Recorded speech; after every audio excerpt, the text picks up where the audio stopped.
Hello, and welcome back to part 2. In today's episode, we are gonna decide our election campaign and begin working towards our goals. After visiting every city and town during the campaign, you made a speech on state television. You promised to enact democratic reforms. The people are tired of empty promises. We need fundamental change in our institutions and government. A solid and transparent democracy awaits us. Brothers and sisters, a new constitution and a new age is upon us. On election day, millions went out to cast their votes. It was time to face the truth. Chapter 1. President Reign. And now let's make me. I mean, none of these are gonna be perfect at all.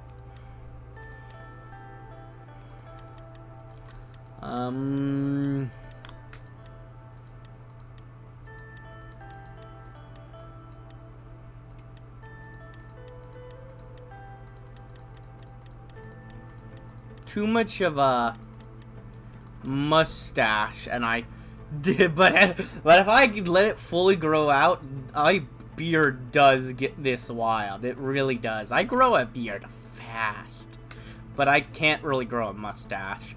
Honestly, I'm clean shaven most of the time. I'm just gonna have it at clean shaven.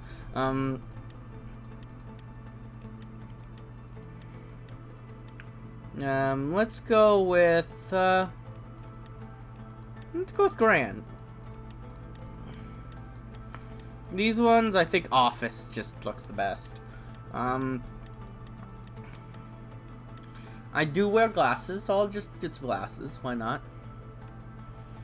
Sure, that's close enough. It's not, but it is close enough, I guess. Election campaign promises. As Anton Reign, you have made consequential promises to the people of Swordland to gain their votes in the 1953 election campaign. Consider these commitments carefully. Economic direction. After the recent market reforms and the recession, the country finds itself between two different economic systems, with indecision and turbulence causing the population to demand a direction. We're going to promote a market economy. As Anton Reign, you have made consequential promises to the people of Swordland to gain their votes in the 1953 election campaign. Consider these commitments carefully. Diplomatic leanings. The global rivalries between the capitalist Arcanians in the west, the monarchy of Rimburg to the north, and the communists in the east are intensifying. Swordland has the potential to align with others or lean towards neutrality. We are going to align with the west. In the last 5 years, Bloodish, Wessex, and Agnolian immigrants flocked to Swordland due to relaxed immigration laws enacted by former President Edward Alfonso. As a result, these tensions are causing requests for political solution. We are going to retain relaxed immigration.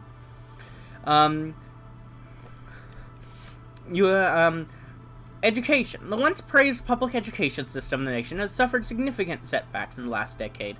The lack of new schools, high student-to-teacher ratios, low teacher salaries, and even a lack of classrooms equipment in certain parts of the country cause massive divergences in the public education system. The Swedish Armed Forces were the nation's most funded branch until the Alfonso government reduced the defense budget significantly. With the increase of saber-rattling threats looming in the north by Rumburg, and a growing presence of the superpowers in the region, the critical deterrence of the SAF matters more than ever. Law and enforcement. The recently culminating political tensions between the different youth groups and the socio-economic pressures between multiple classes of society is increasing the issues of the law and enforcement systems. Police need to help keeping up with increased crime rates. Simultaneously, judges in the court deal with an enormous growing backlog of legal cases. Health. Swordland's health system and healthcare quality have stagnated due to administrative inefficiencies, increased service demand, and increasing divide in service quality between urban and rural hospitals. The average life expectancy has dropped significantly, with issues such as maternity deaths and disease outbreaks. And I am actually going to go with my term focus on health. 2 weeks have passed since we won the election, and now I was able to be sworn in as the 4th president of Swordland. And I'm gonna Dude, there's gonna be a lot of reading in this, let me tell you that. Thousands were watching the inauguration ceremony and cheering my name, Anton Rain. The die was cast. And there my story begins. In the distance, the Maroon Palace stood on top of the famous Hill of Pride. I had no way of knowing what the future awaited me. Alright, before we continue, let's go through some of the terms that they're talking about. Oh boy. See, here's the thing. If we're gonna go through everything, this is gonna take a while. And I think what I'm gonna do is this episode, we're gonna do things completely normally. We're not gonna go through all the codex. And, well, I'm gonna be putting out an episode that is literally just me reading every single starting thing in the codex. We'll read new things we get as we go, because after you read all this beginning stuff, most of the rest of the stuff is not as extreme as the starting amounts, but there's a lot of starting stuff here, and I've never looked through all of it. There's so much here that obviously there's too much for you to like go through if you're not like committed to just looking through everything. So we're gonna do that in a separate episode, and I hope you guys are excited for me to an episode that's just literally, probably multiple episodes that are just me reading just a whole bunch of lore. I looked at my family. My son and daughter, Frank and Deanna, were next to Monica, my wife. Her eyes were glimmering with pride. Then I turned towards the key people who made it all possible. Of course, each individual has promised an important position by government. I saw my previous rival and former president, Edward Alfonso, who gave me a slight nod. Torquil Sol was also invited, but as expected, he didn't leave his island retreat. As my thoughts slowly faded away, the reality of the situation dawned on me. Urso Hawker, the Chief of Justice of the Supreme Court, was waiting for me. The time for the oath has come. I am ready. It has indeed. Let's start. It has indeed. Please repeat after me. I do solemnly swear that I will respectfully execute the office of the President of Swordland, and to the best of my ability preserve, protect, and defend the people and the Constitution of the Republic of Swordland. You may now deliver your inauguration speech, Mr. President. It is an honor, sir. My fellow swords. The crowd looked very eager to listen to me. Change you and the people have chosen. Together, we will bring prosperity and reform to our nation. It is time of hope. It is a time of change. In the past, there have been times of survival, times of conflict, and economic hardship too. But whenever we stood together, we prevailed.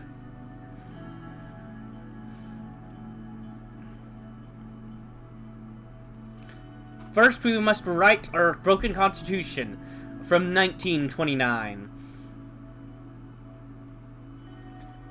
Change now, not in the next decade or years. Today, hundreds of thousands cheered. They were shouting my name, Anton, Anton, Anton, Anton, Anton, Anton Rain. Woo!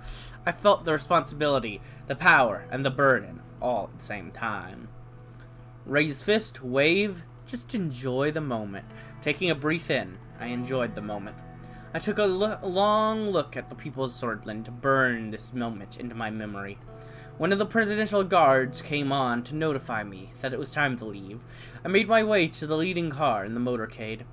The presidential state car was a jet black Cadillac with flags of Swordland above the front headlights. Next to it, a man was holding the door. Hello, Mr. President. I still felt euphoric from the aftermath of my speech. Hearing my new title made me smile even more. If you'll allow me to introduce myself, I am Serge, your new driver. It's a pleasure. The pleasure's all but mine. He respectfully bowed his head before opening the car door and gesturing inside. I entered the car. We will be heading towards the palace. The motorcade began to move. On the way, Serge proceeded to explain his duties as a driver. As minutes passed by, I found myself lost in thought again, barely paying attention to what he was saying. He suddenly gestured out the window. Isn't it a beauty, the Maroon Palace? He was right. The sunlight glinted off the palace's many maroon-colored domes. It was so bright that I had to look away. Every time I look at it, I'm reminded of my duty to this nation. Also, when I do the videos on all these, I'm gonna try. I'm not gonna promise this, but I'm gonna try to, like, in the description or in a comment or something, put a thing saying at what time I'm, like, at different areas, like overview of politics. Now I'm on my cabinet, like, so that you can more easily, like, if you're watching my episode and you want to see, oh wait, what was this? What did this mean again? And you can actually find it in that video if you wanted to go look at it. I'm hoping to do that. Now, I'm not promising it. You know, I hate editing, and that's kinda like it, but I think I'm gonna try to do that and just have it out where you could genuinely just find whatever you're looking for in an episode in the future, because I just think that'll be very useful to you if you want to find info. It isn't good. Every time I look at it, I'm reminded of my duty to this nation. So do I, sir. We don't break debt. So do I, Surge. It's the beating heart of the nation, after all. Well said, Mr. President. The car drove past the majestic gates, continued uphill to the entrance, and stopped in front of the doors. Surge got out of the car and opened the door for me. Have a great day, Mr. President. Amordna Wizkor. He referred to the famous Swedish phrase from the times of revolution, Amogna Weskor, Victor Sista, which meant morning will come, victory is close. Victory is close. I made my way upstairs through the extravagant corridors of the palace. Marble engraved wooden finishes decorated the interior. My footsteps echoed in the colossal halls. The guards bowed their heads in respect as I opened the massive door to my new office. Saving. Another thing we're gonna need to take is that some of these, I think, actually, they might not have too much info yet. Some of them do. Like, you can read reports on different things. Actually, some of these are pretty quick. I actually kind of wanted to go... Oh, yeah, that's what I was thinking of. Yeah, they each have codex entries as well. Also, decreasing job opportunities. You can actually see, like, the statuses going on in different areas right now. Like, oh, this was People's Justice, this was Special Zone, Tourist Destination, like, decreasing job opportunity. Like, man, you can really see everything going on. Like, it is crazy. Like, you could also come over here and see stuff going on with other places. Like, the amount of stuff you can get here is insane.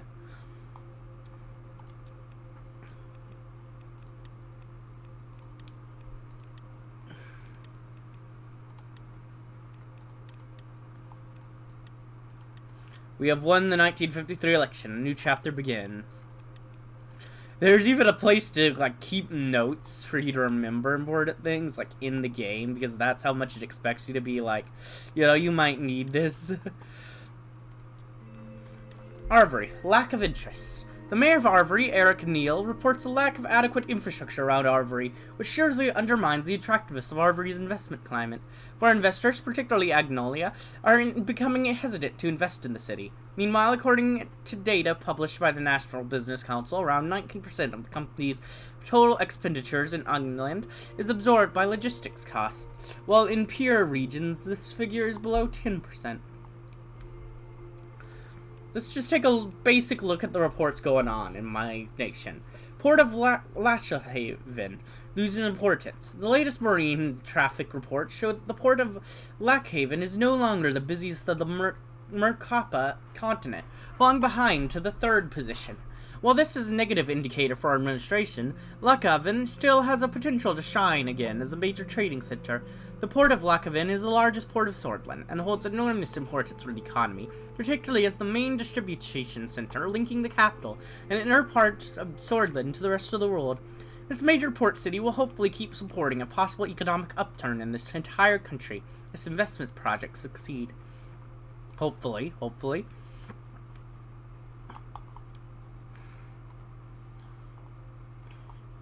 Alright, now let's go over to what's going on in the rest of the world.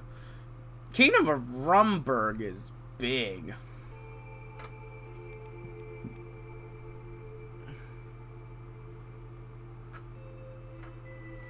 Like, it's so there's just so much here.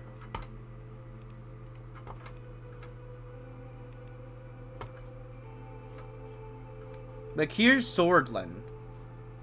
And then we could see, like, this is like the bigger map. So, like, if you look over and you understand, like, you know, this is just an in-look map at us. But, like, there's Lesbia. There's Lesbia over here. Like, you could see how it looks on, like, a full map. And there's also, like, nations over here that, like, I don't even think they come up. Like, who are the principalities? I don't remember anything about this nation at all.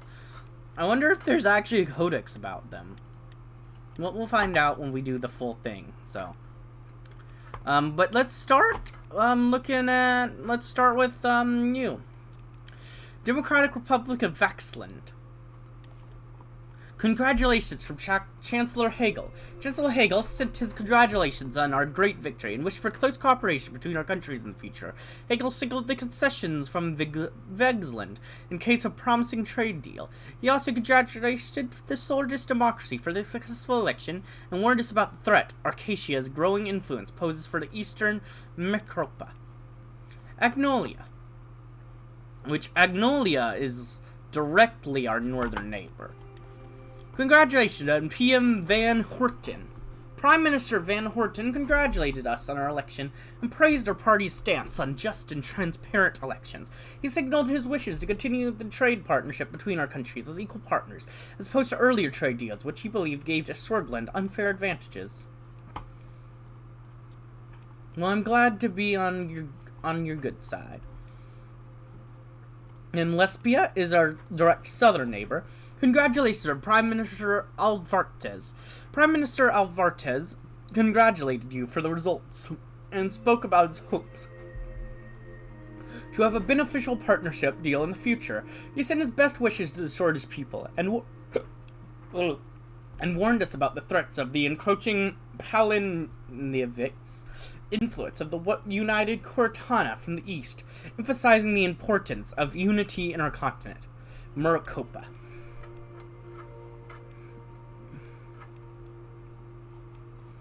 Yeah.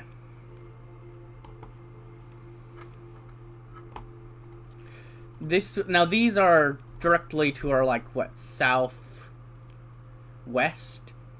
Our biggest neighbor is the Kingdom of Rumburg, who is actually just straight up massive. But we'll learn about them later, since they didn't even send us a message. Congratulations from President Smolek. President Smolek sent his congratulations on the election victory and wished for a cooperative future between Welland and Swordland, signaling a desire to normalize the diplomatic situations between the two countries. ATO advocates for global human rights amid tensions. In response to growing global tensions, the Arcatian Treaty Organization, an intergovernmental military and economic alliance of 14 countries, led primarily by Arcatia, has issued an expansive report examining the state of human rights worldwide amid intensifying nuclear developments and efforts to counteract the expanding influence of the Cortana Security Pact. The ATO commitment to championing human rights remains unwavering. The report meticulously identifies regions worldwide where human rights are most endangered, shedding light on areas of concern in multiple continents, including Eastern Murkoapa, Western Rika, and Southern Cortana. Proposed strategies underline the need for actionable collaborative efforts to address these crises, championing an international focus on basic human rights and freedom. As the specter of potential tensions and proxy wars looms, the report calls for nations to remember that the fight for universal respect for human dignity transcends political and ideological divisions. Yes, of course.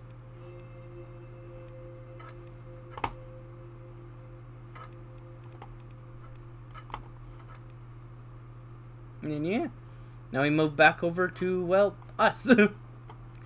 And Whole Sword. Read the report. Logistical issues. In a recent update from Whole Sword, the mayor expressed growing concern about escalating traffic congestion linked to the city's burgeoning population and rapid urban expansions. A logistics report pinpointed the significant increase in traffic volume and subsequent slowing of transportation routes as the capital's most pressing issues. The mayor stressed that the lack of comprehensive designed, large-scale, land-based logistics hub serving as a converging point for all transports is exacerbating the issues faced by domestic transports. Given Whole Sword's status as a sprawling metropolis, the current situation, where transports have established separate centers across 10 different districts, is scattered and inefficient. The General Staff convened right after the election to congratulate our victory. All branches of the Swordist Armed Forces were represented in the meeting that took place at the Camp Strongarm with massive security measures. The Chief of the Armed Forces, Vulcan Krugen, made a public press statement highlighting the increasing chances of military confrontation in eastern Mercopa and requested support to strengthen the military. Briefing on the current economic situation. Simon Hull, Gus Manger, and Leon Graff were about to arrive at the White House room for our scheduled economic meeting. This was the room in the Maroon Palace, where all important meetings were held. Two assistants arrived first, carrying a heavy projector. They stood with it by the door, waiting for the minister to enter. From the hallway, I heard Lillian Graff's voice. She was using the patient, almost motherly tone she often took in heated arguments. "Gus, do you really think that such an economically advanced area is more in need of investment than England?" Lilius, my interior minister, strode in. She was clad in shades of brown and beige. The only spot of color, a bright yellow dust-nourished cross on her necklace. Gus followed close behind. "Don't be an idiot, Lillian. What about the unemployment crisis the greater Whole Sword and Gelsland regions are going through? These areas are economic heartland." Gus curled his hands into a fist. The Minister of Agriculture and Rural Development's temper hadn't changed since his days in the Alfonso administration, but neither had his reputation for getting things done. His far-reaching network of connections was unlike any other. Simon Hull quickly stepped between the two ministers without looking at either of them. He cleared his throat. "Good morning, Mr. President." Good morning, everyone. How are you?" "I'm very well and motivated, Mr. Rain. It seems our ministers are feeling the same." Just as expected. How is it going, Gus and Lillian?" "It's looking good, sir, although there seems to be a lot of work that requires attention, especially lifting people out of poverty. Certainly a challenge." "I'm feeling fairly confident about the current state of affairs. We have already begun restructuring local governments and introducing new safety measures. Off to a good start." "If there's anything you need help with, reach out to me." Of course, Mr. President." "Good to know." "Thank you, Mr. President. Now, I would like to show you the latest economic situation." Simon pulled a silk handkerchief out of his pocket and briefly wiped his glasses. "My staff and I comprehensively analyzed every aspect of." He was interrupted by a groan from one of the assistants by the door, both of whom were now visibly struggling to hold up the heavy projector. "Oh, you can put that there." He pointed below the painting of President Sol. The assistants placed the projector next to the table and installed a white screen on the wall. "Leave now. Thank you, and please leave now."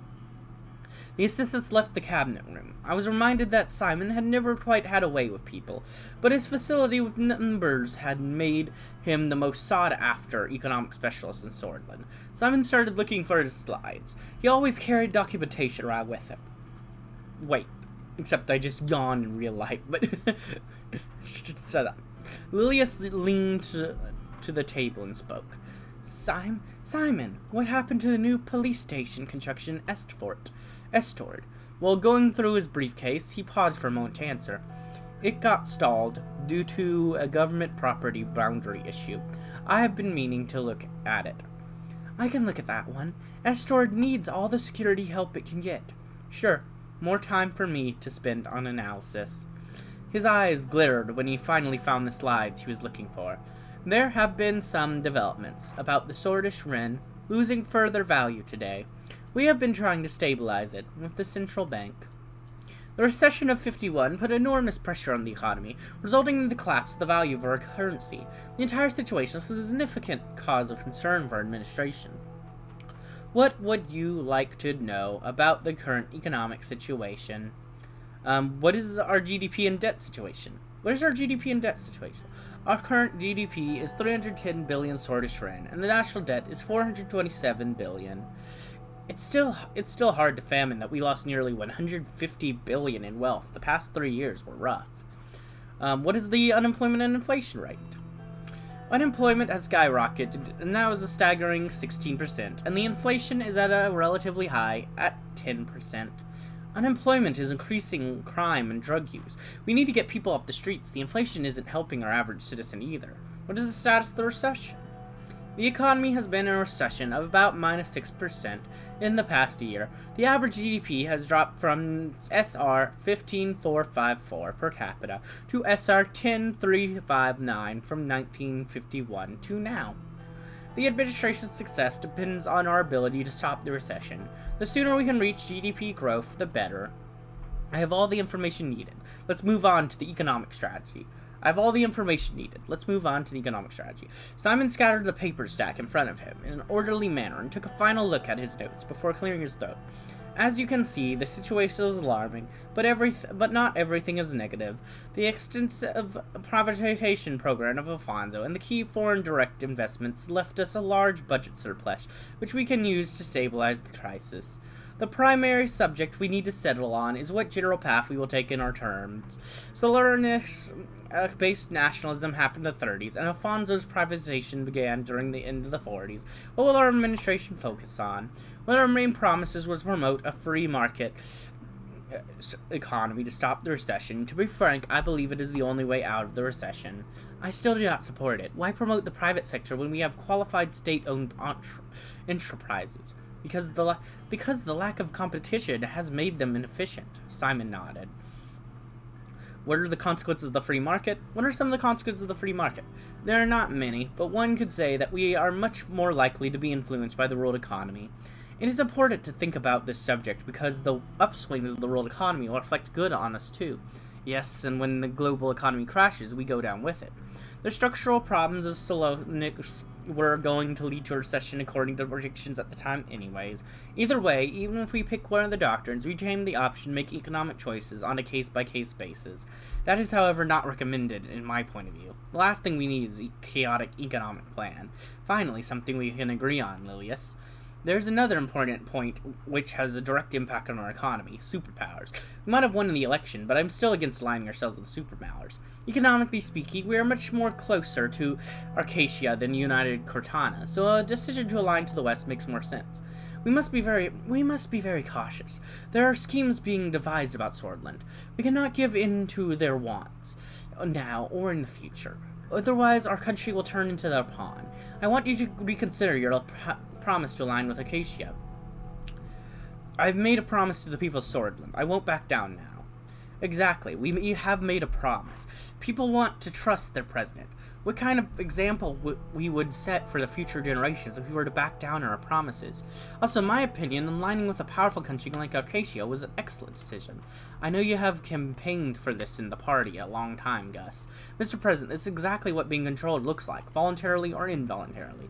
Gus eyed Lillian with distrust, but didn't say anything. When the time comes, I hope you will make the right decision for our own good. We should attract more foreign direct investment, Mr. President. We saved the country from full depression in 52 and 53 by signing lucrative trade deals with nations such as Rizia, Lesbia, and Quinnal. Let's not get ahead of ourselves. I was on the wrong person. Minister Whiskey will be in charge of informing you on those types of foreign policy decisions. We must first decide on internal economic plan. Simon put forward a legal document outlining the possibilities when both economic doctrines listed. The cabinet members looked at me. We have to thank Sol. Let's finish what Alfonso started with the capitalist free market reforms. His path was going to enrich Swordland.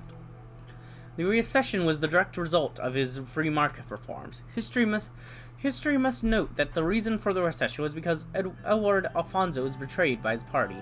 That is not true. There was plenty of time for him to do it.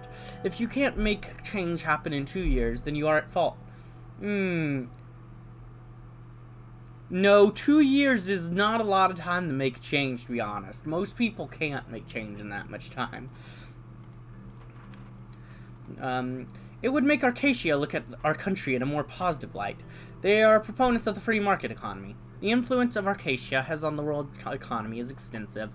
Our economic strategy should be based on internal reasoning, though. What's the long term? Picking a construction company, trade relations, tax reform, and privatization initiatives would be some of them. Sticking to a solid planned economy strategy will be the right call. The 5-year plans were fruitful in the past. Let's move on to the conclusion. What are your final thoughts?